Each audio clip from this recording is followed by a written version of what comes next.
to murder. And everything else. My name is Joy.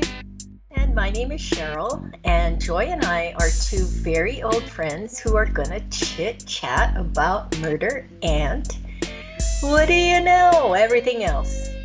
Everything else. But mostly murder. That's today. right.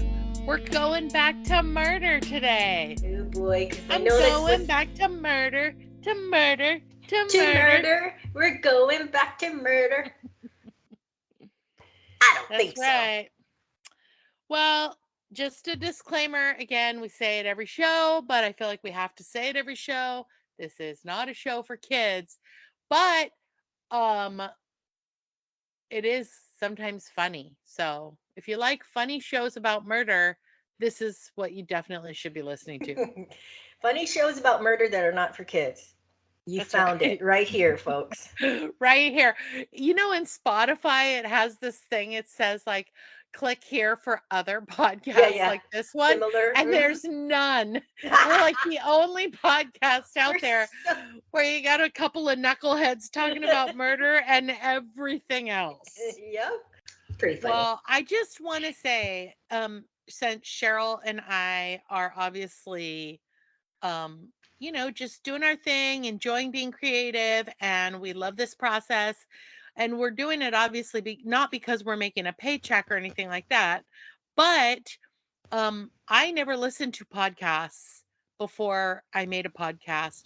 And I think that we've talked in the past about some podcasts that we listen to, but I discovered a new one for those of you out there who are always looking for new podcasts. And this one is called Smartless, and it stars Jason Bateman and uh, Will Arnett. Will Arnett and Sean. Sean Hayes. And they're all three celebrities, and we're not getting paid or sponsored to endorse them. But if you want a funny and smart podcast, they interview all kinds of people: journalists, actors, actresses, dancers, politicians, social media people. I mean, they interview a lot of different people, but it's very, very, very good. So, Yeah, anyway, check it out if you have the time and the energy and I'm going to. you, It's yeah, not new. It's no. newfound to us, but it's not new. But yeah, I am going to check it out. Yeah. But I hope And if Jason Bateman and Will Arnett are and listening. Sean Hayes are listening, you guys should definitely check out Murder and Everything Else, because you know what? That shit's smart and funny too. I want Jason Bateman. I want Jason Bateman to come on our show and talk. I have Oh, so I many thought questions I for him. thought you just said I want Jason Bateman I know full what you're going to stop. say. I'm like, really? What do you want him to do? Because that was a really open-ended statement. No, I just think he's so funny. I hope he's not an asshole in real life. I would be so disappointed. I think there's a little bit of an asshole in everyone. Oh, this is true. This is true. Or a big Or asshole a in big everyone. hat. Yeah. Anyway, Anywho, you want to head into our highs and lows? sure. I want nothing more than to talk about my high and my low. Which one you want first? Pick. Uh, Hi. Okay, my high is my sweet baby angel, Callie. I'm sorry, we are going back to talking about my dog, so hold on to your butts, your big butts. No, I just love her so much. That's my high. Aww. So I take her 3 times a week for subcutaneous fluids, and this is going on. This Thanksgiving will be 2 years since she was diagnosed with chronic kidney disease, and so they know us there very well, especially because I have two other dogs. But they're just so wonderful. The vet techs there, we have a system down when we show up, 3 times a week. But there are a couple of techs that just love her. And so yesterday I had to take her in for her ear because she was shaking her head. And I would ask the doctor, is it like, I said, is it because she's hanging out with Bodhi a lot more? Because, Bodhi had that ear infection, by the way, which went away. We cleared it up, but he goes, no, it's like so, it would be very unlikely that she somehow got it from him. But anyway, so I'm walking to the door of the clinic, and these two techs come out, and one of them's name is Bailey. Hi, Bailey. She's not listening, but hi, Bailey. And she came out with the doctor's assistant because she goes, I saw Kelly was on the list, because they have it on the schedule, right? So they look at who's coming in. She goes, I saw she was on the list, so I wanted to come out and get her or, see her. Aw. So we're in the exam room, and then the doctor assistant. So the vet techs are the ones that we see 3 times a week, and it's usually the same girls, Izzy and Amber. Hey, Izzy and Amber. And Bree, who used to work a lot with Callie, but she's moved on. She's doing other things in the clinic. But anyway, so we are in the exam room, and they're talking about Callie, and then one of the techs, Amber, comes in. She's like, I just wanted to see Callie. So she came in, and they're just all like they just love her so much, and it just warms my heart because I know they're taking good care Aw. of her. Because clinics in California, I feel like they used to do a lot of things right there in the exam room, but I've noticed maybe since COVID, they take them in the back, so you're not with your dog when Yeah. they do stuff. That's what So they do here.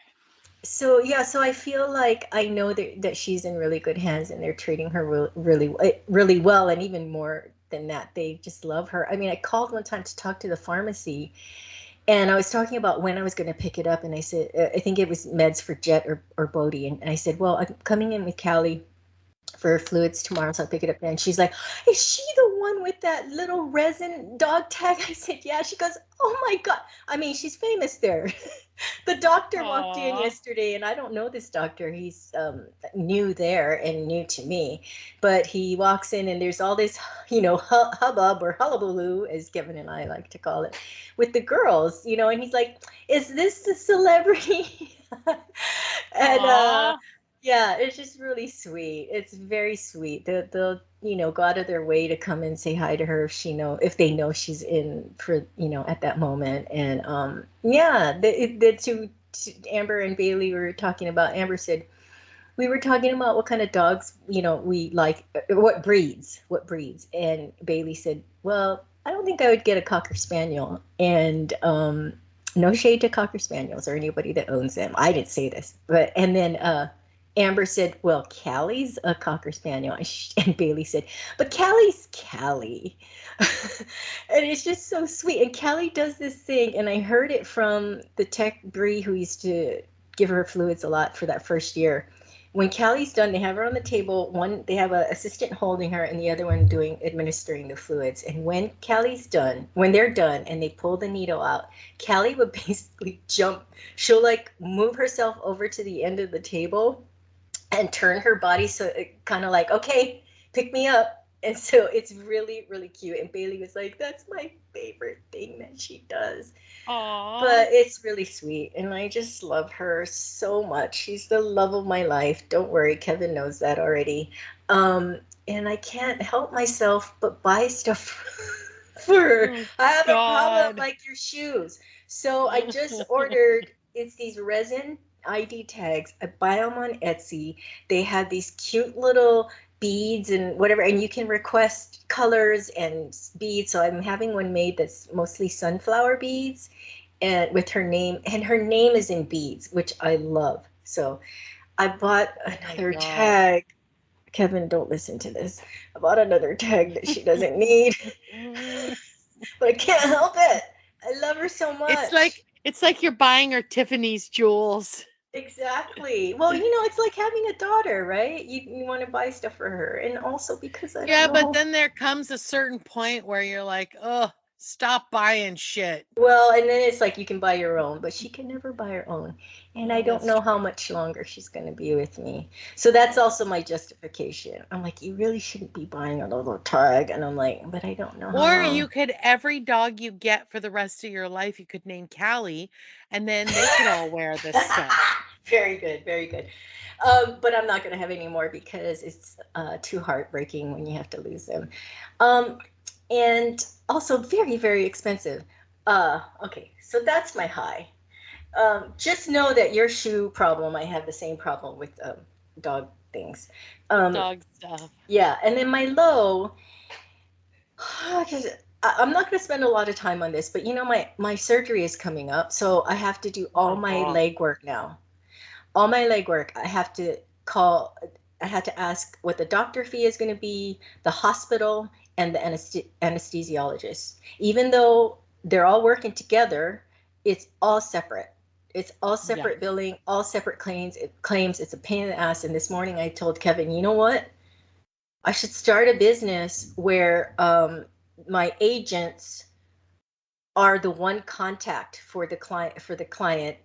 And when you Yeah. And call, they go out and get all that information. yes, because it's all these freaking Yeah. phone calls you make. And you could charge a fortune. Yeah, and especially for the elderly who like I can't even imagine an elderly person who doesn't have anyone to help them, which is a lot, right? They may not be in Yeah. contact with family or they don't have family and they're trying to deal with this. So Yep. yeah, but I'm pretty sure there's probably a business out there like that already. But Oh, if I'm sure not, there is. yeah, you call this one place, you go, I'm having surgery on this and this. Here's my insurance,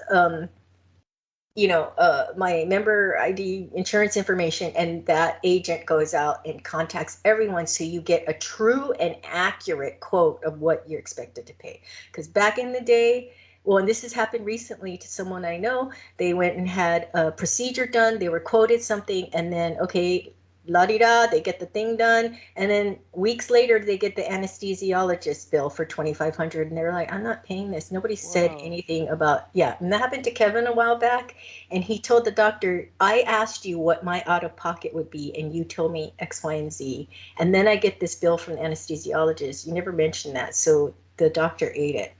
But these days, like on my paperwork, it says the hospital the is separate from the doctor, who's separate from the Yeah. anesthesiologist, that's separate from the medical equipment.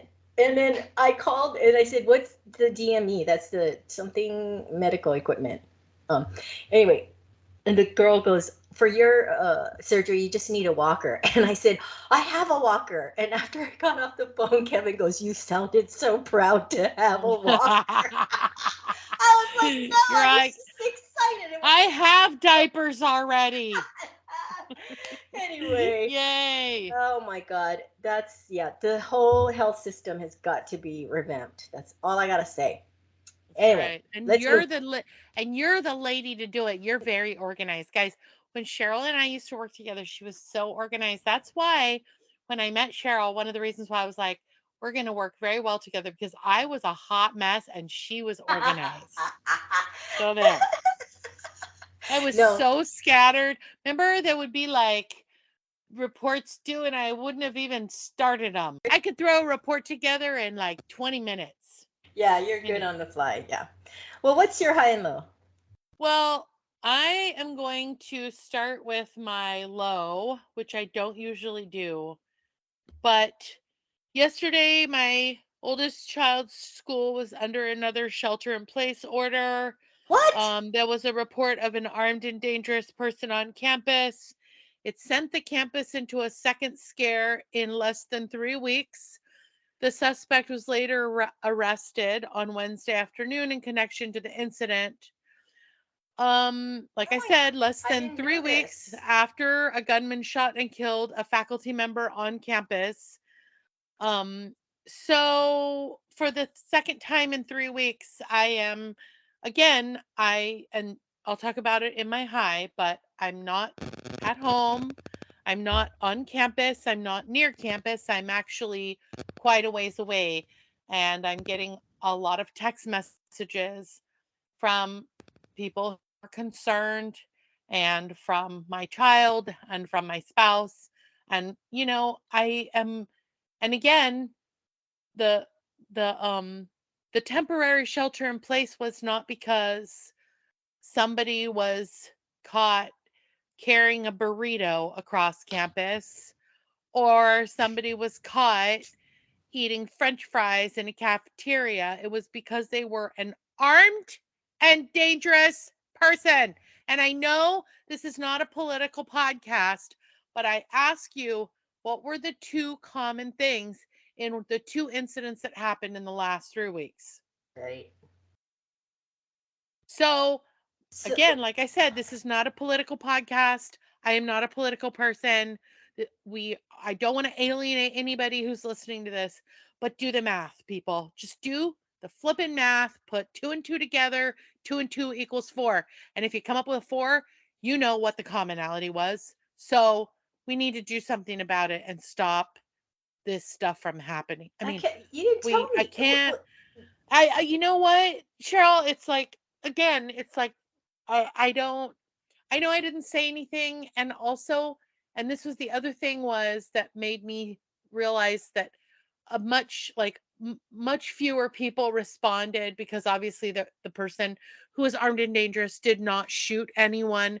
But the thing is too is that these kids also get really desensitized because they've Yeah. gone through all these drills and then it's like, Mhm. oh, everything. I appreciate the campus police for taking this situation seriously. I appreciate them for putting the campus on lockdown. I appreciate that they have to take care of our, but why is this person even on campus?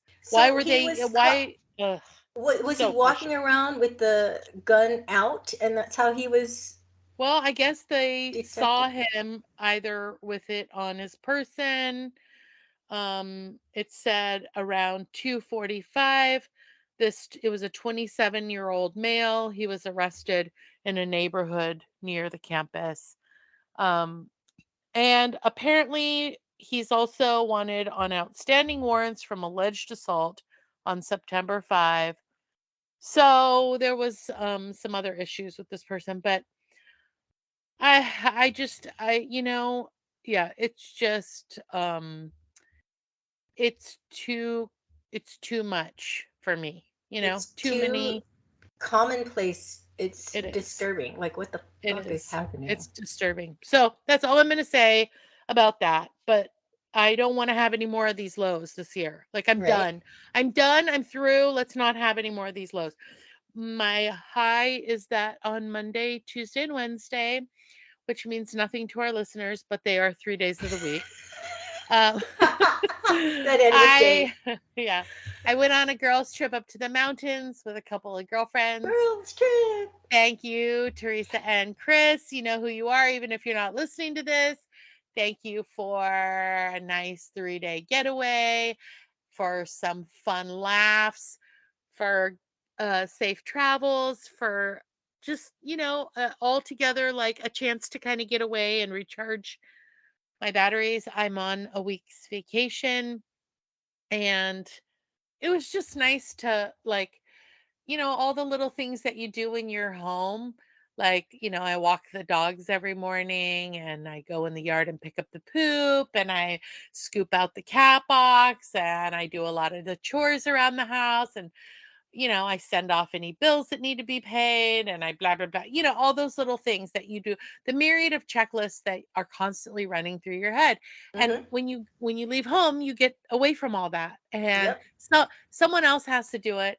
And sometimes I think it's really important for everybody to take that break so it makes everybody else sit back and go, wow, I didn't realize how many I things that miss person her. does for us and how our lives, yeah, You're how so funny. I thought you were gonna say, it's really important to get away and get a break and recharge. You're like, it's really important to get away so people realize your how worth much and what you how much do, how shit much I you do, do, seriously. and miss you. And then when you come back they go, you do so much to make our lives easier and better, and then you go, yeah, I do. So anyway, that was a fun little getaway, so thank you Great. to Chris How and fun. to Teresa. So Cheryl, you want to go into our giveaway updates? Yes, so we want to pick up the trivia question game. Um, just for this one, it's just a pickup. It's a pickup question. We added something to our weekly podcast about 2 months ago. So write in and let us know what it was that we added and where it came from. Okay? We're doing a pickup trivia question. So write into murder and everything else at gmail.com or send your answer in through Instagram. And There's no terms and conditions. Just answer it and you will get a prize. Yay! I love prizes. Also, you want to talk about the segment we want to start? Yeah, guys. You mean the one we're doing today? No, don't let us know, listeners, that we want to do in the future. Oh, yeah, we're going to add a cool segment at the end called Letters from Our Listeners. So remember, if you have any questions or if you have any comments, send them to our email address at murderandeverythingelse@gmail.com. And not only will we respond to your email, but we'll also read it here on MAEE, which is our acronym. See, I like acronyms too. Anyway, we are heading in another direction today, and that direction is murder. Red rum. And Cheryl is our resident murder specialist. She has a PhD in murder. She doesn't really, but if I were like at a university, I would give her an honorary degree for murder and murder stuff. Well, So anyway, Cheryl, take it away. She's going to talk about somebody who you all probably heard about. Very famous, famous, famous name. Yeah. Thank you for the honorary mention or honorary Honorary degree. PhD. Yep, that's right. So we all know who Jeffrey Dahmer is, right? Ew. I mean, awful. Awful, awful, awful. But I went down a Jeffrey Dahmer rabbit hole because of Evan Peters, the actor. So Evan, it's all your fault. So Evan Peters is the actor that I first noticed on the first season of American Horror Story. He just stood out to me. I just, first of all, it's really good. It's the only season that really is really good. It's kind of like M. Night with his Sixth Sense being so amazing, and then kind of just going downhill from there. That's my opinion. I don't know. There's like 10 American Horror Stories. Some of them were okay, but you could not top the first one. And Evan Peters played, well, I'm not going to spoil it, but he was in that series. So, Jeffrey Dahmer, Netflix's Dahmer Monster, the Jeffrey Dahmer story, has been popping up in my face whenever I go to Netflix. You know how it comes up in your feed? Well, Yeah. maybe not yours. You Yeah, got not Pride and mine. Prejudice and all that. That's right. Well, it comes up in mine all the time, and I was like, I know his story. Not to be flippant or anything about the victims. I want to say that right up front, even though we're talking about this. I have much respect and empathy for the family and friends of these victims. But I just thought, I don't really want to watch this. And I really didn't want in here in detail, what he did. But I was like, I'm in the mood for some Evan Peters. I wanted to watch. Of course, he's fantastic. And Niecy Nash, I don't know if you know her, but she's more of a comedian now. But Yeah. she plays one of the neighbors, and she is fantastic. And Interesting. I'm gonna just spoil alert. She won a Golden Globe for this performance, and Evan as well. And they're up for Emmy that comes out in 2024. Um, Oh. the only thing is, Evan Peters is up against Steven Yeun. Is that how you pronounce his name? From Oh, Yoon. Uh-huh. B Yoon from Beef, and oh God, he was so good in Beef. Evan, I'm gonna what have to Steven go Yeun? with Stephen Yoon because remember Oh, he also put like Asian men on I the still have to watch globe when it so many comes to sex sex scenes. scenes from Walking Dead, remember? I And haven't everyone was watched like, it yet. "Ooh, he Get me made some he Steven made Yeun. yeah, he made like his Asian dudes like, actual like sex pots."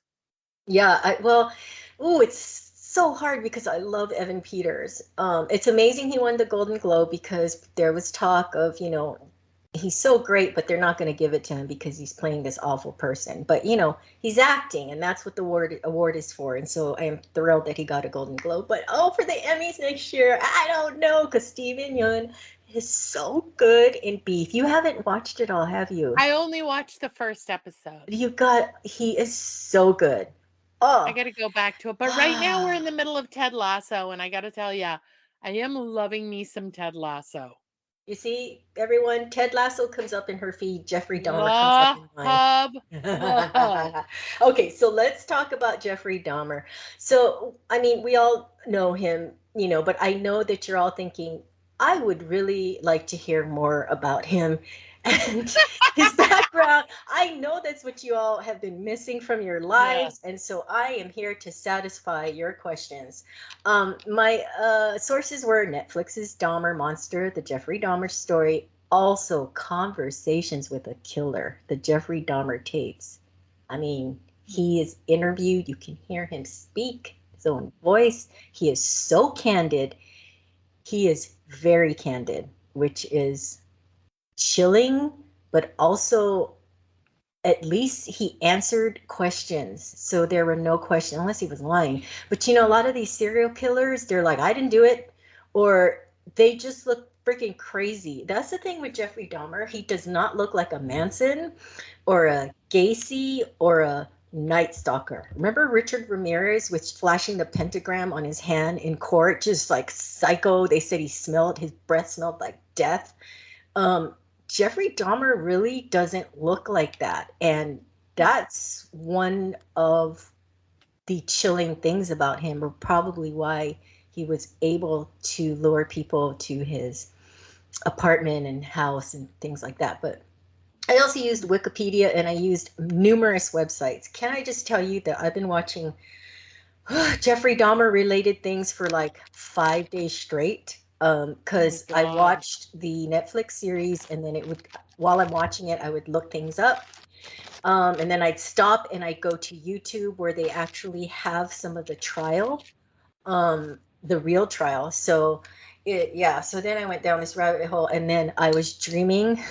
Okay, normally, Joy, I can watch a scary movie, like, well, not like this because this is true, but I can watch like a ghost movie, like right before I go to bed, or a horror movie that's a fiction before I go to bed. But this, I could not. I could not. I had to watch something happier before I went to bed, and still I was Oh, dreaming about it. I was interesting. still dreaming about it. The only horror movie I cannot watch is The Exorcist, even though that's from like 65 years ago. That uh, Linda Blair, her makeup still scares me. I can't watch that before sleep. Anyway, Interesting. are you packing up? Are you packing up your postal? I can hear the tape. Stop. You Put it down. That's the way. can Listen. hear that? That's That's the way. awesome.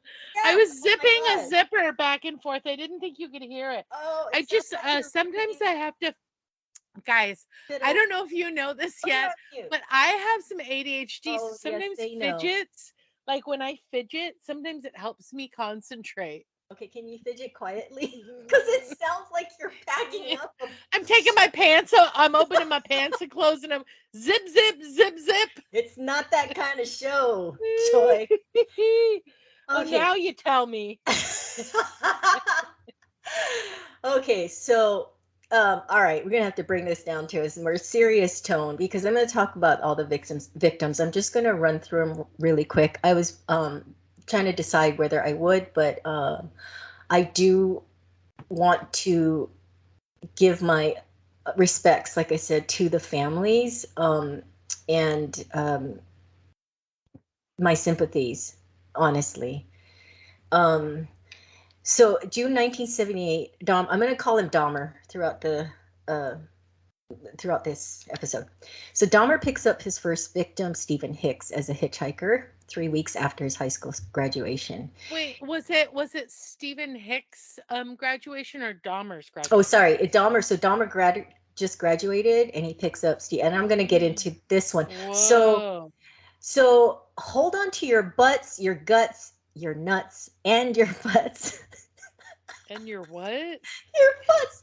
Do you know what a futt is, Joy? I'm about to No. school you on some lingo from Hawaii. Hawaii. What's a fut?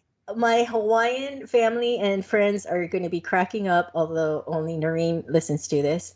A fut is equivalent of fart. I don't know why in Hawaii Oh. they call it a fut, and I haven't called it fut for so many years. It sounds weird to me. I mean, for 40 something years, I've been away from Hawaii, but they call a fart a fut.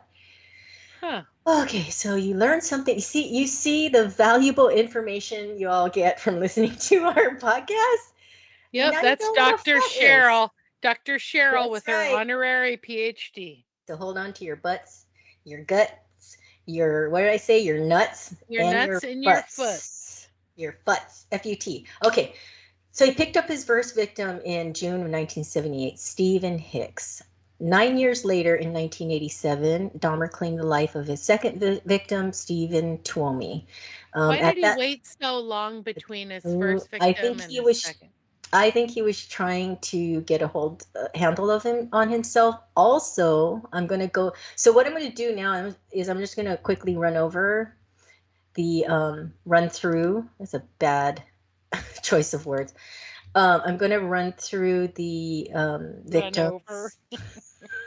I'm going to run through the I victims. just got that. God. But there's 17, unfortunately. I'm going to run through them, and then Oh, I will go back and delve deeper into some of the stories. And there was no rhyme or reason as to why I picked some. Well, to be honest, there's a lot of information on some of his murders and not all, but just for just to like I said, out of respect to the family, I don't want only certain victims to always get the not that they want this type of publicity, but we can't forget the victims.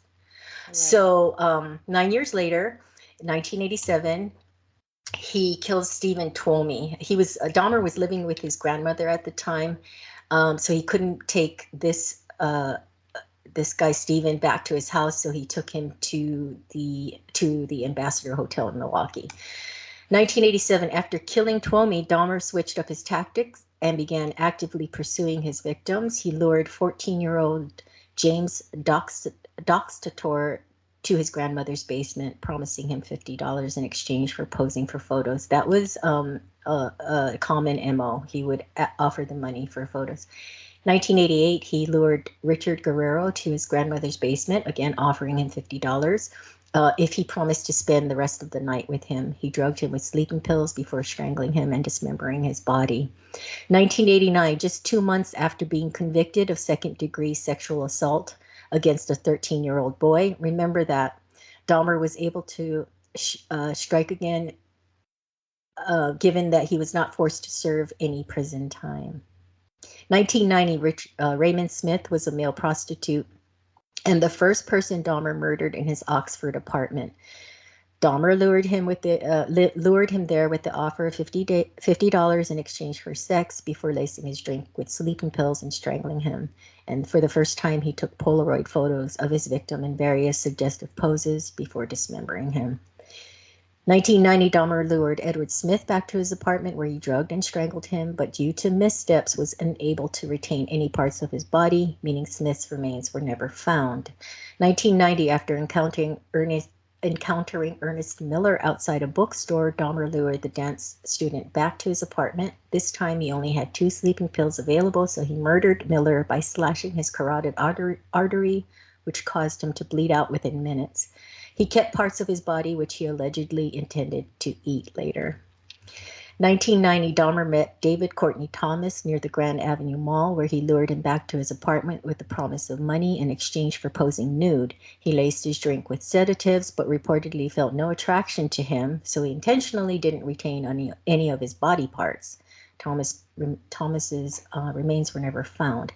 1991, Dahmer approached Curtis Strotter as he waited at a bus stop near Marquette University, enticing him back with the offer of money in exchange for posing for photographs. Here, he drugged and strangled him before dismembering his body and taking photographs of each of his steps. 1991, Dahmer encountered Errol Lindsay on the street. convincing him to come to his home. Here he drugged him, but this time was different, as Lindsay was the first person whom Dahmer conducted experiments on, and I will get into these experiments later. Ew. 1991, Dahmer met Anthony Hughes at a gay bar, convincing him to come to his house to pose for photographs, as Hughes was an aspiring model. Hughes was also deaf, uh, communicating with Dahmer through written notes. 1991, Dahmer lured Conorak Synthosymphoam back to his apartment while Hughes's body was still on the floor. Here Oh my he drilled God. a Okay, and this is where these quote unquote experiments come in. Here he drilled a hole into his skull, but after leaving the apartment, Synthosymphoam, sorry, I don't mean to laugh, it's just so hard, awoke and escaped, crying out for help, and I'm going to get into that very sad story. 1991, after encountering Matthew Turner at a bus stop after the Chicago Pride Parade, Dahmer lured him back to his apartment to pose for a photo shoot. Here he was drugged, strangled, and dismembered, with Dahmer placing his torso in a 57-gallon drum filled with acid that he kept in his bedroom.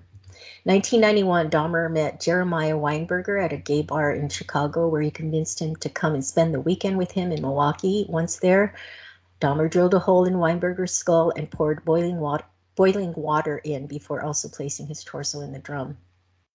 1991, Oliver Lacey was a bodybuilding enthusiast whom Dahmer lured to his apartment with the promise of money for photos. He was drugged and strangled, with his head being placed in the fridge and his skull in the shrine.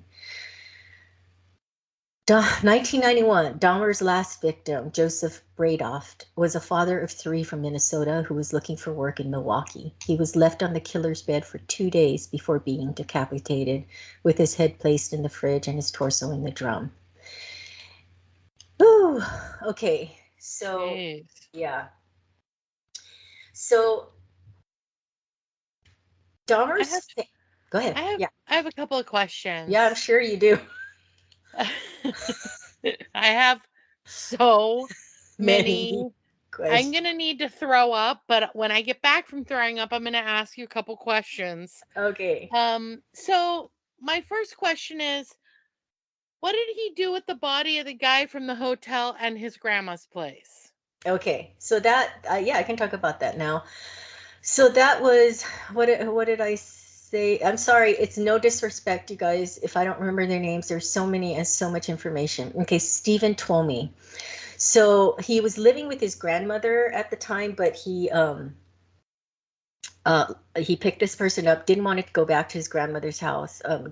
His family did not know he was gay. So for him to bring home only male, because she would tell him like, "I hope you meet a nice young girl," and things like that. So anyway, Yeah. he took Stephen to the Ambassador Hotel, and he says that he does not remember what happened. So what happened was he accidentally drugged himself. Okay, so Dahmer's MO was he would meet someone, he would slip, I think he used halcyon. And there's a whole story with that, because I was watching some of the trial on YouTube, and the doctor who prescribed it to him was questioned, because I'm telling you, he would get like 30 prescriptions a year or something. I mean, it was ridiculous. And he would just, Wow. Dahmer would tell his doctor that he had trouble sleeping because he worked the third shift. So he was able to get prescriptions of these sleeping pills, and this is what he used. That was his MO. He'd meet someone, he'd slip the sleeping pills into their drink, um, and then he'd kill them and dismember them. But he'd also perform sexual acts on them after, either when they were knocked out or when they were dead or dismembered, like body parts. He'd be masturbating over the body parts. We told you this was not for children. It's also not for some adults. So he accidentally drinks the drink he meant to give to Stephen Tomey, but he passes out. When he wakes up, Stephen's dead on the bed, and he's completely battered and bruised, and Dahmer's covered with blood, and he completely blacked out. He said he doesn't remember what happened, but Stephen's dead. He has this dead body. So he has to extend his stay at the hotel and goes and buys a large suitcase, puts him, like triple bags the body, because otherwise there can be blood just seeping out of the suitcase, puts his body in the suitcase, takes him out of the hotel, takes him back to his grandmother's house, and buries him there. So while Dahmer lived with his grandmother, he killed 3 men that were buried under her house. And the rest of the, so his first victim, Stephen Hicks, who was the hitchhiker, Dahmer was still living at home. And then he goes and lives with his grandmother and he kills 3 people. And then he moves to Wisconsin and gets his own apartment. And that's where the majority of the murders take place, because now he has his own little, kill space. But it's an apartment building. So you got neighbors that are very close proximity. They are hearing these sounds. They are smelling these smells. Ugh. You cannot have a 57-gallon vat of torsos and penises and whatnot in your bedroom without it stinking, right? I mean, they You start only need one penis in your bedroom for it to start decomposing. Right? It only takes one, and he has more than one. He's got heads, he's got Right. torsos, we've got No. I'm gonna just spoiler alert a little bit. But the Netflix monster, the Dahmer story mini series starts off with one of his neighbors. She's watching TV right next to him. In real life, like the neighbors weren't positioned right. They kind of move stuff around, but for the most part, they stick very much to what really happened. But she turns off her TV because she like hears sawing. She hears it. She like, Oh my God. what's up? That's crazy. And then she goes towards her vent and she lifts her head and then you can tell she smells. I mean, ew. Let's talk about, so when Dahmer realized he was gay at the age of 13, and he said at age 14 or 15 was when he started having violent thoughts of violence intermingled with sex, and it got worse from there. His urges. So his parents they had a very tumultuous relationship. He was only I think 6 when they started bickering, and it really affected him. It made him withdraw. He felt Course. very lonely and abandoned. um his mother, the way they portray him in the series, I don't know how accurate it is, but the real facts are that she used to hit the father, which is uncommon, right? Joy, I don't know what you're doing over there. But it sounds like you're cleaning your closet. Jeez. I'm trying. I know I'm everybody's trying to stay awake. I'm trying not to throw up because of the penises that are rotting in your basement. Stay still. Okay, so he used to hear, his mother hitting his father and whatnot. And anyway, so That's really when sad. yeah, it's gotta have, I mean, affected him. Now, whether, so there's that question, like, did a lot of people have, upbringings like that, childhoods like that, and they Right. don't turn out to be serial killers. So, that begs the question, what makes a person have such awful thoughts and act them out? So anyway, at one point, his mother kicks the father out of the house. The father goes and lives in a motel. Now, when uh, Jeffrey was about 12, I want to say, no, when he was 6, they had another son, David, and all the attention went to David. Oh. So, His mom and dad had another child. yes, I'm sorry, I kind of said that. So his biological mother and father had David when Jeffrey was 6. I don't know. I'm sorry. I don't know why I would say 12. 6. Okay. Interesting. And all the attention. So Jeffrey's already kind of messed up because of how they're fighting, and the mother's abusing physically abusing the father, and he probably feels, he's probably kind of overlooked. And then they have another son, and that son is lavish with attention. And so at one point, the mother kicks the father out. He goes and lives in a motel. She then takes David, who I believe at this point is 12 years old, and Dahmer is about 18. Okay. He's just about to graduate. Okay, so picture this. The father is out of the house. He's living in a motel. The rumor is that the mother caught him having an affair with someone. So now he's with this person named Sherry. Anyway, the mother is now left, right? She kicks the father out. She's in the house with the younger brother David and Jeffrey. She takes David, who's about 12, and leaves.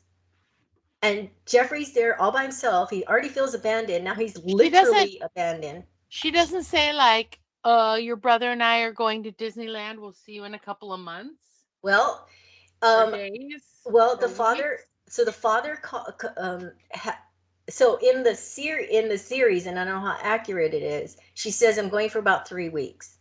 Well, Oh, 3 months later, so he still has a phone relationship with his father, but remember, his father's not has been kicked out, so it's not like he's allowed to come back to the house. But right. I don't know what propels him to come to the house. But he shows up, and the house is in disarray because Jeffrey, who's a teenager, has been living there by himself, and the father's like, "Where is your mother?" And David and Jeffrey's like, "She left," and he's like, "Well, how long ago?" And he's like, "3 months." So Wow. during that time that he was by himself, okay, father's in a motel, mother's left, and how Mhm. hurtful is that? Like, you're gonna leave, but you're gonna take only one child. Like, Right. oof. So, so now I'm Well, gonna and go back. let's face it. I mean, look at the crimes that this guy like committed on young men. You can't tell me for a second that he didn't have some disturbing behavior that led up to this, and the mom was probably like, "Something's wrong with this one. I'm taking this. I'm taking the one that's not broken and ruined, and we're getting the hell out of Dodge." Yeah, Right? yeah. Well, one of the things is that, um, so you know, Jeffrey was a very reserved child. I mean, you could obviously tell, something was wrong. So one day there was I don't know if it was a possum or a raccoon. It had died under the house, so it smelled, and he went to retrieve it. The father did, and Jeffrey was right there. Jeffrey was very young, and he got a fascination with the Dead dead things. carcass. Yeah. And like Ew. the father said, he picked up the bones and was like, "Oh, I forgot what he said, like clink, clink," and he was playing with it.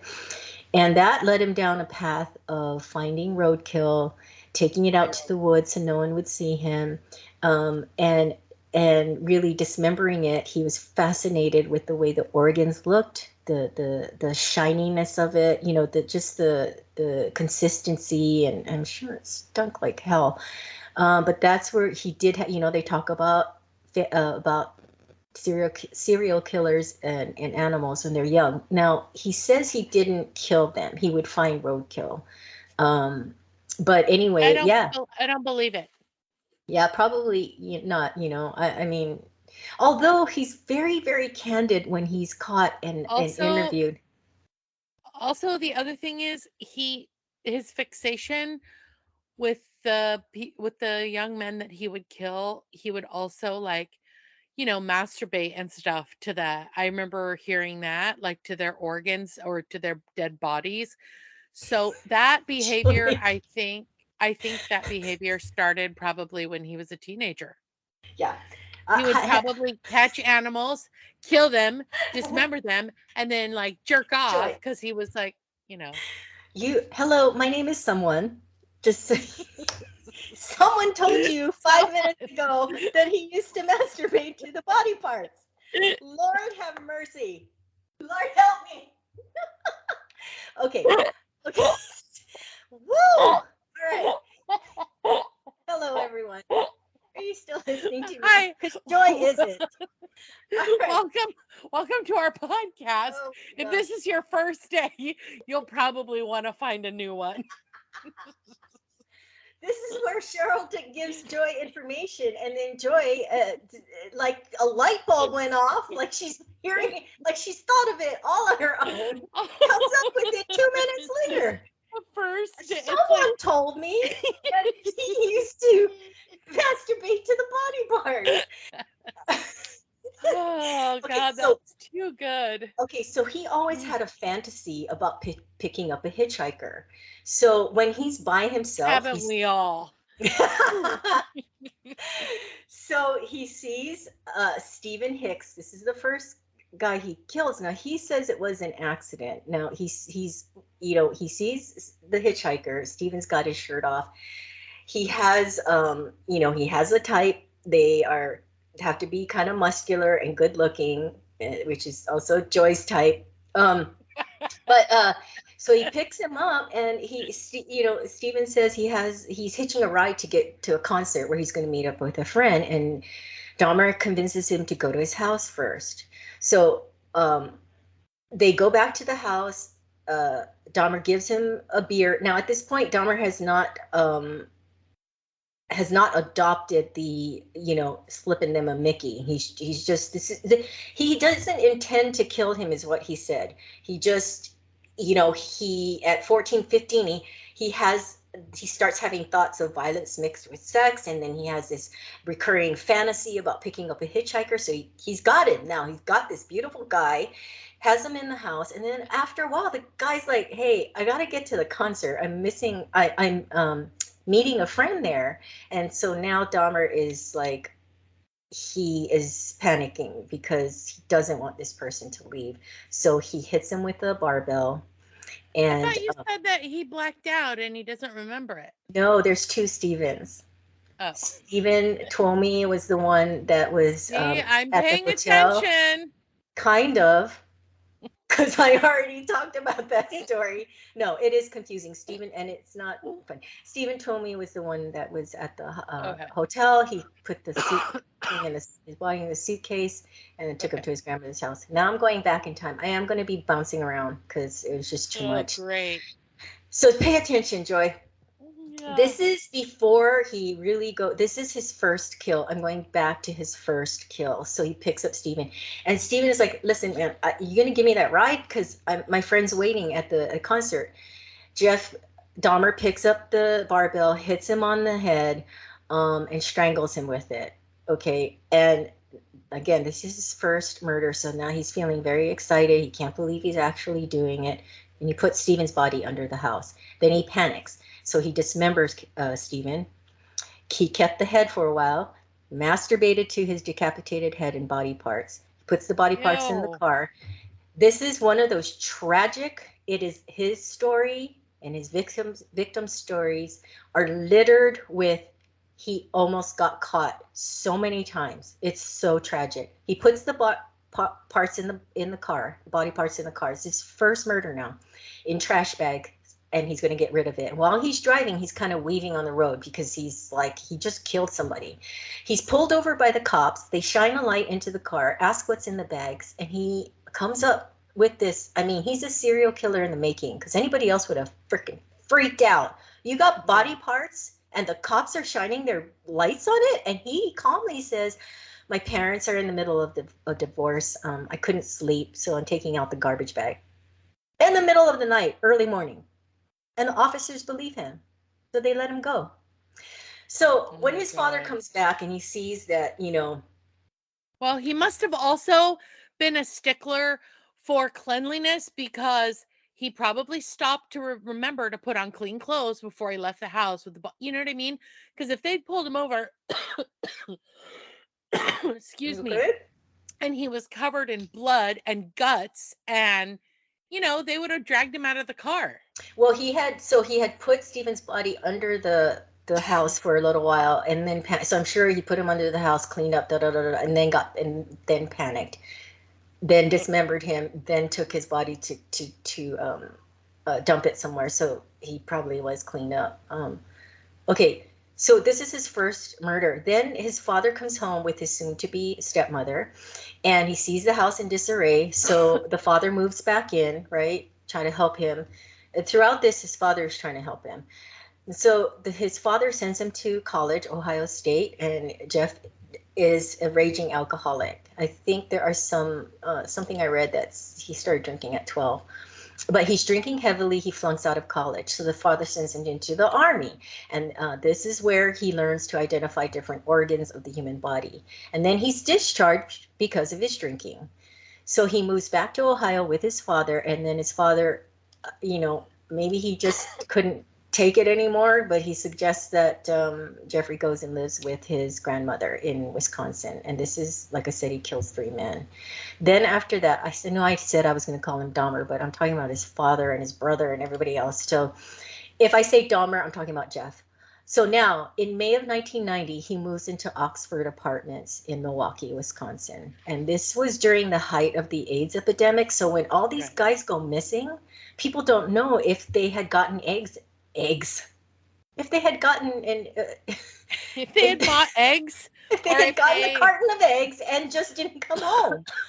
No, but seriously, this is the height of the AIDS epidemic, so they don't know if cops weren't really taking it very seriously, right? When gay right. men were going missing, and Well, there and a was lot this, of people, it was very stigmatized. So a lot of people were afraid to touch people who were gay because they were afraid they were going to get it and die. It's yeah, like yeah, so crazy. and you know what? And I'm speaking about how it was. I'm not speaking from my own opinions. They were gay, and they fell to the bottom of the list for, like, to investigate missing persons. And so it was just like the Hmm. timing was great coverage for Dahmer. So he started meeting guys in bathhouses, and that's when he started, like, giving them sleeping pills in their drinks. But he OD'd one person, and so the Oh, owner called the paramedics, and then the word kind of got around that this guy was doing this to men he met at bathhouses. So he kind of had to find a new hunting ground. So he went um, to bars and malls and things like that. But he had killed so many people that bodies. I read this, and I heard this, and I'm like, oh my God! It was on the Dahmer tapes, that he had so many people in his apartment. He wasn't taking care of all the, like, getting rid of them or hiding them, that he once took a shower with 2 dead bodies in it. What the fuck? well, so how did he get a vat, a drum with acid? Where do you get acid? Don't Like, ask me, but is it was there a muriatic store? acid. Muriatic acid. Well, now you can find anything. Don't ask me, and let's not give anybody any, like, information on how you do that. Holy cow. All I know is it was done, and there's news footage of the hazmat team lugging this, because they couldn't look into it there. They had to clear out the building. They had to, these poor people. It's not an affluent building. I mean, they had nowhere to go, and they have to leave because it's a hazard. It's a health hazard. Anyway, uh, so this is just a little, like, no, he connected with 2 dark characters from his favorite movies: the Emperor from Star Wars Return of the Jedi, who used to have yellow eyes. So he's got these yellow contacts, and sometimes he would wear it when he would peruse his bars and whatnot. um, he also liked the Gemini killer from The Exorcist 3, and they made him feel more powerful and I've predatory. never seen either of those I've films. never seen Exorcist 3. You cannot watch that movie. You can't. I've seen the first one. I don't even know if I saw the second one, but it's too scary. And he used to play. Whoa, there are movies that you think are too scary? No, I said you can't see it. It's too scary. Oh, It's gonna scar you for life. okay. Um but he was known to play the movie The Exorcist 2. No, Exorcist 3. Yeah, because it's before he killed his victim. Like, he would play it. Yeah, I don't know if it was motivation, it would put him in a mood, or it's just to scare the fuck out of his victims, or what. But we're going to get into that more, because when he was caught, he was 31. So this poor man, well, he's alive, so he's a lucky man. Actually, to be honest, I don't know if he's alive right now, but after he was the one that helped catch Dahmer. So Right. Tracy Edwards met Dahmer, and under the pretense that he was going to pay him $50 for some photos. So he goes to Dahmer's apartment and he's like, what is that smell? And the neighbors had been complaining for like a year about the smell coming from his apartment and the sounds, and there were screams. And so the apartment manager is on the stand. This is for real. I watched it on YouTube, and he goes, he would go into Dahmer's apartment and it was clean. It was cleaner than any of the other apartments he saw, and but there would be a smell. And anyway, so this man Tracy Edwards, he goes into his apartment. He's like, "What's that smell?" And then Jeffrey. The reason I said that about the apartment manager is Dahmer always had an excuse. Oh, my family gave me a lot of meat and I forgot to put it in the fridge or the freezer. Oh, my fish died. And let me tell you, people, fish, dead fish, and meat from the market that has gone bad does not smell like death. It does not smell like a decomposing corpse. And I know because I lived in an apartment once where the downstairs neighbor had died, and my apartment smelled so bad after 3 days that I had to go to the manager, and that's when they found him. Anyway, so Tracy Edwards is in his apartment. He's like, "What's that smell?" And Dahmer's like, "Oh, my fish died." And so Tracy's in there, and at one point, Dahmer slaps a handcuff. I don't know why I can't say that word, onto his wrist, and he moves his other hand. Tracy moves his other hand, so Dahmer can't get a handcuff on both hands, and so he has only one handcuff, one hand handcuffed, thank God. And so then it just goes on for the night where he's like, takes him in the bedroom. He turns on The Exorcist 3. And Tracy's like, how the fuck am I going to get out of here? And at one point, Dahmer says, not can you? He's like, lie down and let me back up. Dahmer brings out a big ass knife. It's almost like a machete sword. Okay. And Tracy's got the handcuff on his hand. And so of course he has to do what he says. And he's just like, I'm going to die. He's thinking, I'm going to die. He's going to kill me. I got to get out of here. So Dahmer says, get on your stomach on the ground in the bedroom. And Tracy was like, there's no way I was going to get on my stomach and have my back vulnerable to him. So he lays on his side. And he said, Dahmer comes over and lays his head on his chest. And he's listening to his heart. He tells him, I'm listening to your heart because I'm going to eat it tonight. And Tracy on the stand in the trial, the real trial, this guy is so fucking traumatized. He has, you want to talk about PTSD? He breaks down during that part. He said that Dahmer had other knives and he was able to get one and slip it under the bed. And he was like trying to get out of this. Anyway, he does finally, he makes two, so he's like, this is it. This guy's gonna kill me right now. So he says he has to go to the bathroom. So he goes to the bathroom and Dahmer stands there and watches him do it. Okay. And then the night goes on some more where Dahmer's just he said Dahmer was sitting there on the bed and he was rocking back and forth and watching The Exorcist 3 and like just kind of saying stuff to himself and just rocking. And he's just like, how am I gonna get the fuck out of here? And so the night's going on and Tracy's like, he's gonna kill me any minute. So when he feels like it's again going to happen where he's going to be killed, he says he has to go to the bathroom again. And then this time Dahmer doesn't go with him and he makes a run for the door. And Dahmer had at that point like 8 locks on his door to keep the victims in his apartment. But Tracy's able to unlock it. I think Dahmer actually grabbed his shirt or grabbed him and he was able to keep running. He runs out into the street. He's running towards these cops with one handcuff on. Can you imagine how that looked? They're thinking, did he get away from a police officer? Because he's got one handcuff on. And so he goes over there and he's like frantic and telling them, this guy just tried to kill me, yada yada. And they're like, they're skeptical, which, you know, in their defense, they've got this guy running towards them with one handcuff on. So it's kind of like, Right. you know, but they go back up to the apartment with him, and yeah, Jeffrey Dahmer's house of cards Wow. is down. And he's there. Dahmer's there. He hasn't Dahmer's run still there. away. No, he didn't run away. They discover body parts, gruesome souvenirs, bones, and corpses of 11 people in his apartment.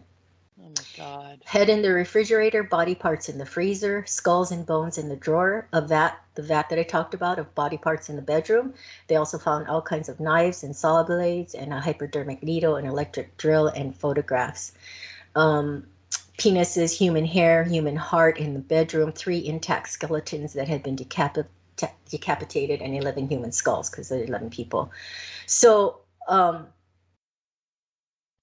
there's so much. So he readily confesses, and there's this woman who is the detective. She's assigned this case as her first case.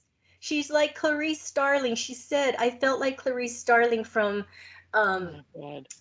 Silence of the Lambs. It's her first case. But she said that he was not defensive. He did not deny anything. In fact, he said he wants to understand why he does these things. And so he was very cooperative, and you can listen to all of that on the tapes on Netflix. So in February 1992, the jury found him sane. So his defense is trying to say that he was insane. And I did not know this, but when the defense says they're going to put on a case of insanity, they go first. Because I was looking for the opening statements, and I was like, why are they on first? So they said that, you know, he did these things, but he was insane, and they really were like vying for him to be studied, you know, so that they could figure out why. And then he was originally kept in isolation, but he was like, he wanted to die. He would rather have gotten the death penalty. So anyway, when he got out into the general population, he would taunt the other prisoners with his food. He would mold his food to resemble body parts, and he would use ketchup to mimic blood, and he would like taunt them and say, I bite. And so he was like pissing them off, you know. So 2 years later, he was killed when he was 34 by a fellow inmate. His name was Christopher Scarver during work detail. So Dahmer, this other guy were cleaning the locker room, and Christopher was also on work detail. And ironically, he beat Dahmer to death with a barbell. Isn't that ironic? That's how he killed his first victim. And they said that he did not resist at all because he probably wanted to die. He probably just wanted to get over it. But anyway, you know how we talk about women or anyone like having an obsession with people. Despite being gay, women would send him amorous letters, money, and gifts. So he would use the money to like pay the guards to get, you know, stuff. It's incredible. Okay, I have to Crazy. tell this very sad part of this whole thing is sad, but this is extra sad. In September of 1988, Dahmer was charged with sexual misconduct with a young boy. It was an Asian boy. He was 13. He asked him if he wanted to make $50. He said he met him in a mall. So he takes this young boy back to his apartment, and I believe he had him stripped down to his underwear, and he takes pictures of him in his apartment, and he gave him a drink with drugs in it. And you can hear audio of this boy saying that Dahmer laid down next to him and listened to his stomach. He's probably listened to his heart too. But the boy was able to escape. He said, and then when Dahmer was asked why he let this kid escape, he said, I had no knife. I had no intention of keeping him, so I let him go. Now, when he was caught for this and he was convicted, before he was convicted, the doctor who examined Dahmer said he was uncooperative, but he was still able to glean a lot of information based on Dahmer's behavior. And he said he's the type of person who uses people. He sees them as objects and does not have any empathy. He said Dahmer was too dangerous and should be incarcerated at that point. But Dahmer gave this sad story to the judge and fooled the judge. And the judge gave him 1 year of work release, which meant that he would work. He would go to his job in the daytime. free. He would go to his job and then spend nights in jail. The prosecutors wanted 6 years, but like I said, he fooled the judge. And after that, after he's convicted for molesting, I go back to, why are these people, when you sexually assault or molest a child, there needs to be harsher punishment. After this, he meets Tony Sears, who's 23 or 24 years old. He was a model. He brought him back to his grandmother's house. I'm sorry, I'm going back and forth. So this is when he still lived at his grandmother's house. Well, he's on work. He's been convicted, so he's doing his work release for a year. So, so this Tony goes back to his grandmother's house with him. Dahmer, and he says, he's like, I need to leave. And so Dahmer makes a coffee for Tony, puts sleeping pills in it. Tony passes out. Dahmer strangles him. He keeps Tony's head and penis. And at this time, he was working at Ambrosia Chocolate Factory. He kept Tony's head and penis in his locker at work. How did he keep them in his locker at work without it smelling? This is the thing. The whole apartment building was smelling. And we're going to run out of time, and I have to tell this story. In May of 1991, Jeffrey meets Loation Conorak Smithersome phone, 14, in a mall. I'm sorry, this is the one he meets in the mall. The other Asian boy, I'm not sure where he met. Again, he offers $50 to take pictures of him. They go back to Dahmer's apartment. Same MO, gives him a drink with Halcyon in it. He drills a hole into Conorak's skull. He injects muriatic acid into his brain. Okay, so this is Jeff's whole thing. He says he didn't enjoy the killing. His gratification was dealing with the body, and also that he wanted people to stay with him, but basically he didn't want them to.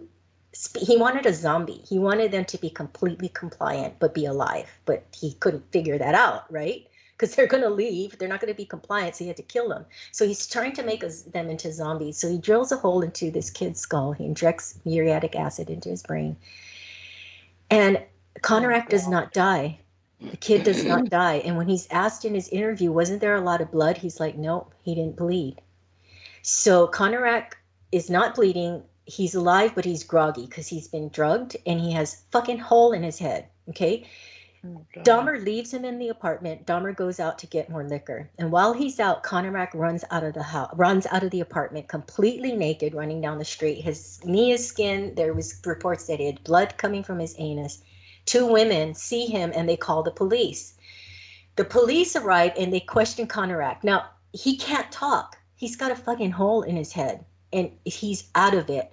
So they think he's just drunk or whatever. And the women are like, this is a child. And Dahmer, in all his bravado, this is how sick he is. He just comes walking down the street. You would think you would stay out of sight. He comes walking down the street, convinces the cop that this is his 19-year-old boyfriend and they just had a little spat. The women are there going to the cops, this is a child, something is wrong. Well, now this is back when, I said the AIDS epidemic was high, blah, blah, blah, blah, blah. They go back to the apartment with Dahmer and Conorak, and Dahmer shows the photos that he had taken before and says, see, we were having like a little sex game before. And so they don't see those photos as something, something more sinister. They see what they think is 2 gay guys, and they don't want to have anything to do with it. Right. So they leave the kid with him. The kid escaped, and they leave the kid with him. He continues his zombie, procedure, drills another hole, puts more muriatic acid, and of course he dies. Now, the neighbor, Glenda Cleveland, she called the police many, many times and they ignored her. And here is the saddest part of this story. This boy, Conorak, who got away, was taken back to Dahmer's apartment. The boy that Dahmer molested in 1988 and was convicted of sexual misconduct on was Conorak's brother. Oh my God. Can you imagine that family? Oh my God. What they went through? Anyway, the cops were they were both fired for negligence. A third cop was put on probation. However, the judge later reversed this decision and more disturbingly ruled the two officers were also owed back pay.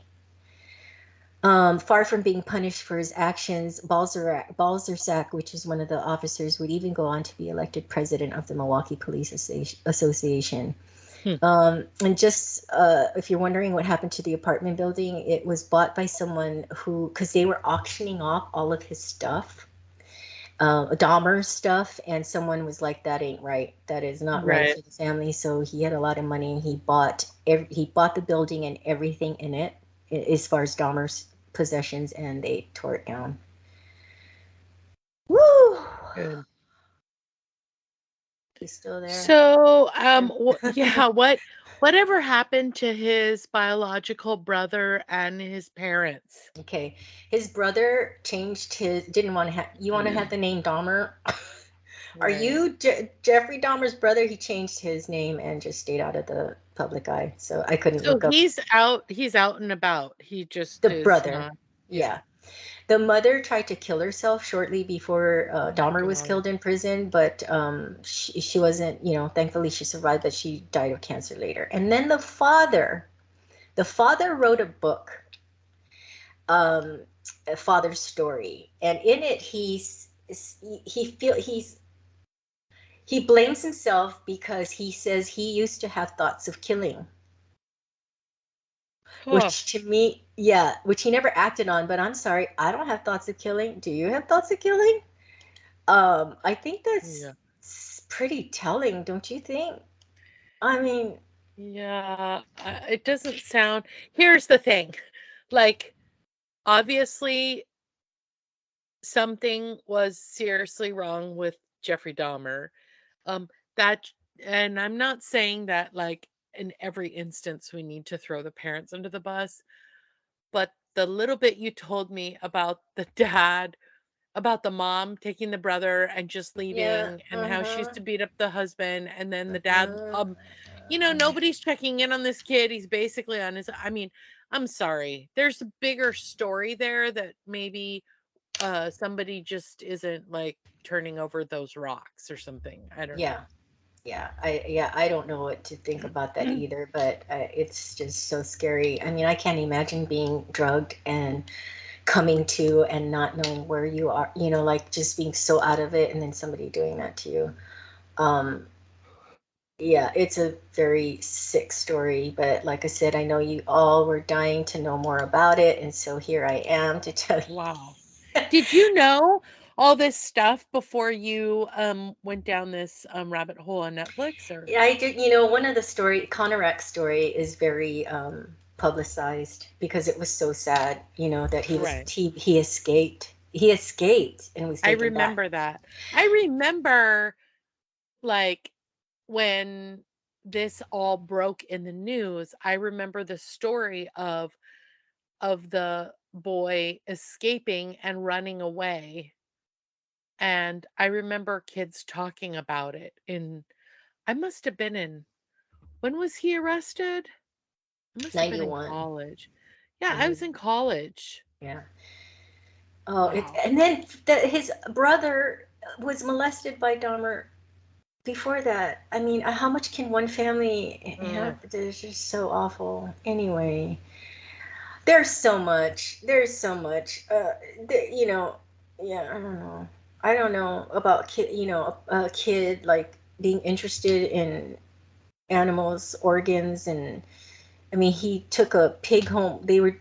First of all, I have a real problem with this. They used to dissect little pigs in class. I know, I did. I did in oh, high school. gross, gross. Yeah, Why? they were baby pigs. On why? I don't understand that. Why? Well, we did it because it was biology class. Well, I don't want to know where the pigs came from. That is so sad. But yeah, Well, he I took. think they bred them specifically Oh for no. those kinds of things. I mean, Cheryl. No. We also did a worm. Well, that's. I mean, but still, like these poor innocent things, you know. I know. Also, I I have don't to. know. I don't even know if kids get to dissect shit I anymore. don't think so. There's too many animal rights, like I mean, I mm-mm. do know that, like, if you go to veterinary school, you have to dissect animals. But Yeah, but not in like just high school or whatever. I mean, that I get. If you're going to be going into that field, then yes, but not at a school, not in high school. Was it high school? yeah, in Yeah, high because school, his was we high did school. a worm. We did some kind of like giant insect, like a grasshopper or something. And then we did baby pigs. Okay, and let me ask you this, Joy. In your life, how did you apply that? I just remembered it just now when you talked about it. See, exactly my point. So let's Yeah. stop that if we're still doing it. But yeah, he like stole the pig head because he wanted to blah blah blah. Ew. Yeah, you know. So, and if you want to hear and watch something really impactful, is go and look up the victim impact statements. There's that one that was very widely publicized where the girl, her brother was killed, and she freaks out in the courtroom. And people are so fucking rude. They're like, no class, you know, she should have handled herself more like she should have had the composure. I'm sorry, but if your brother, if that happened to Yeah. your brother, son, whatever, someone you loved, you can't tell someone how to act. You don't have the right to comment on how they reacted when she got that close to him. Oh, she, Oh, yeah, yeah, she was look at, gonna let him have it. I oh, don't know she if was a you heard those victim motherfucker. I impacts. hate you. Yeah, I don't know if you heard those victim impact statements, but there were over, I want to say there were over 1,000 that of those women who read their impact statements to Larry Nassar. I don't know, but the judge said she was going to let every single one of those women read an impact statement if they chose to. And at one It's point, over a the hundred. It was a little lawyers, over 100. okay, well, the lawyers that represented him said that it was too cruel and punishing for Oh, him to have to sit there and be subjected to the human. I was like, you have got to be kidding me. I was like, right. if 5,000 women came forward, I would make his ass sit there through every last one because that was so one. He was a horrible, horrible, horrible, is a horrible person. And number two, he should hear every single one of those. Yep. So when people say stuff like that, I mean, I don't know if you saw, but I think one of the dads even tried to come out and go after him. Like he jumped Oh over like no. oh yeah, yeah. Oh, And but he I was like, believe I it. mean, those cops took him down, but like he was gonna kill that guy. And Larry Nassar, I mean, that guy is kind of tiny and slightly built. Mm-hmm. Mm-hmm. This dad looked like he was gonna just crunch him into Snap him. half. Yeah. Yeah. Well, Well, Cheryl, I gotta say, when you go in, when you go and do a deep dive, you really deep yeah, dive. And okay. even though we talked Somebody pull about, me up. yeah, and even though we talked about more murder today than we have ever talked about at any time in the past, and even though these, what Jeffrey Dahmer did was like talk about crime. I mean, it was like that guy committed so much crime. You know what else is a crime? I don't know, Joy. What's that?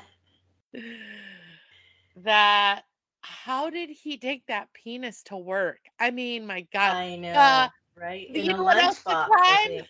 That we are out of time, and I will Oh never boy. know how the chocolate factory could not smell that decomposing head and penis in his locker. Oh But my anyway, gosh. Oh, I speaking of Chocolate Factory, you guys have to go and listen to the Moss story titled "C'est la vie." Okay, just do it. oh yeah. Um, yeah. I'm sorry. That is a crime. Thanks for listening, everyone, and don't complicate your day. All creativity, commentary, and opinions in this podcast belong to Cheryl and Joy. Music composed and mixed by Gabe McKeon. Logo and merch created and managed by Kevin Callan. Podcast editing and advertising by Joy McKeon. Legal representation provided by John Bojezek. Please like, subscribe, follow, and listen. You can listen to us on Spotify or wherever you get your podcasts. And remember, you can find us on Instagram and YouTube, and you can email us at murderandeverythingelse@gmail.com. Bye, fishes.